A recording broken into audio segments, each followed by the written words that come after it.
Hello guys, welcome to the video. This video goes out to all the Warzone players out there. I've been playing Warzone quite a bit now. I got probably around 100 hours in the game.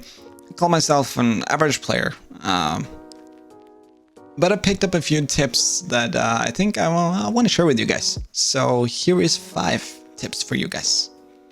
Check it out. Okay, so the first tip I got for you guys is to change the shape of your map if you haven't done that already. You can do that by going down on options, go to general, then you go to scroll down to HUD and you find the minimap shape. Guys, if you haven't done this, please change it to square. You can see that the square is obviously bigger than the round shape, and you will be able to spot more people inside the square than the round circle.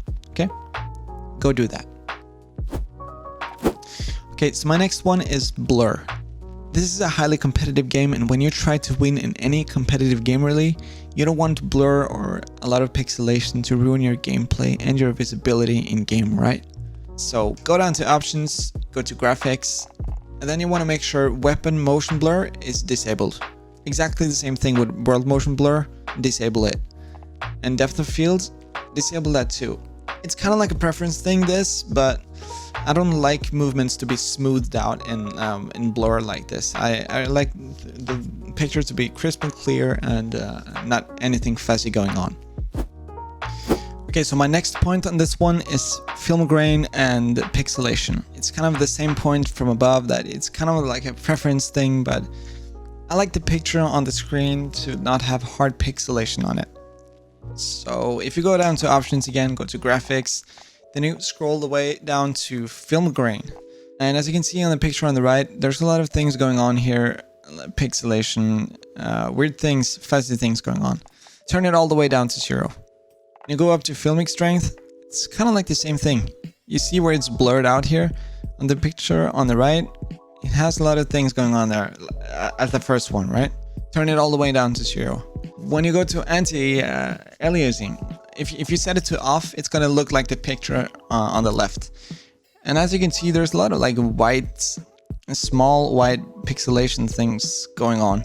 Looks kind of like unclear and not smoothed out. But if you go all the way to filmic SMAA T2X, then it's gonna look like the picture on the right side. And as you can see, the fence looks a lot more straight, looks more smoothed out, and looks more clean, in my opinion at least. And that's why I chose to go with that one. This tip I want to talk about parachutes. As a default setting, your parachute will be set to deploy itself when you reach a certain height, like it does in this clip. And as you can see, it actually takes quite some time to actually land because it releases you kind of too high up in the air.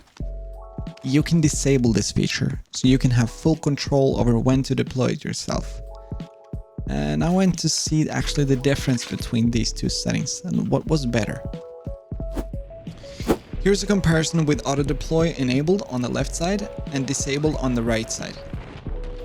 And as you can see, on one on the right side, you can release your parachute way closer to the ground than you would with enabled auto deploy. Let's take a look at the height bar. As you can see here, with enabled, you will release your parachute right here.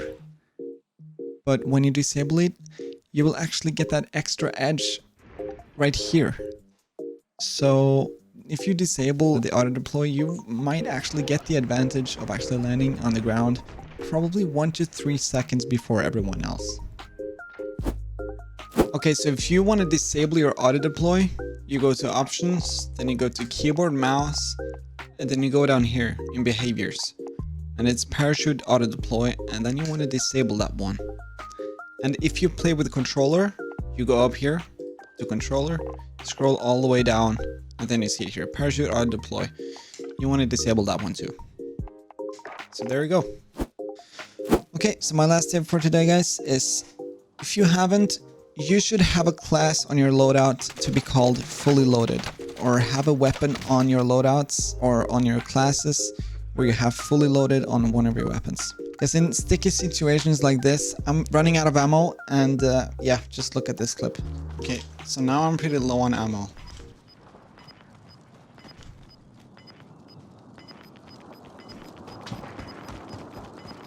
So my only choice here now is to go with fully loaded.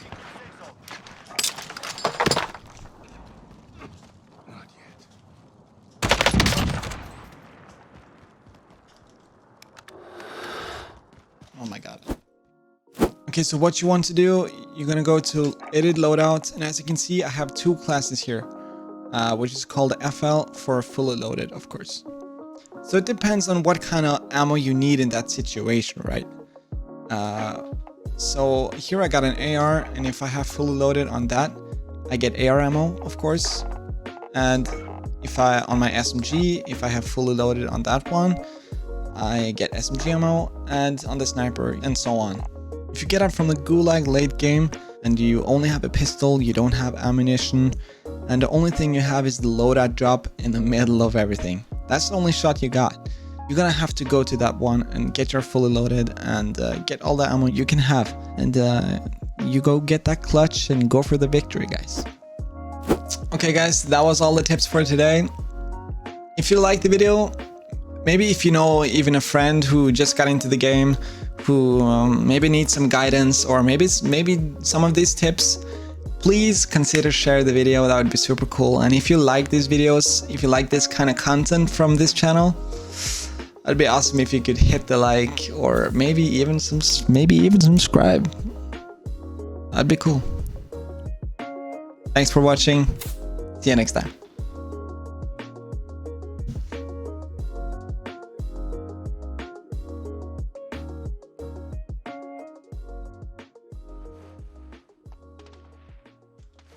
There's shots.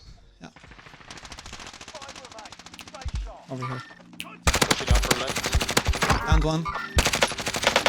Down two.